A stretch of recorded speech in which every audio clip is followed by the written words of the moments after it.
Depuis la fin des années 90, le VIH-Sida est largement ancré dans le continent africain. Maladie importée, elle a comme tous les autres fait l'objet de beaucoup de recherches de la part des soigneurs locaux. Mais voilà, plus que les autres, le sida dont le traitement est recherché par tous représente un bien trop grand business pour qu'on ne laisse quelques petits Africains et leur plan de proposer un traitement accepté par tous.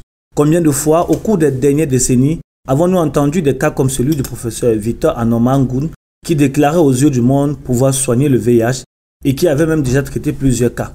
Mais comme toujours, l'Organisation mondiale de la santé OMS a toujours refusé de reconnaître ces solutions proposées par les Africains.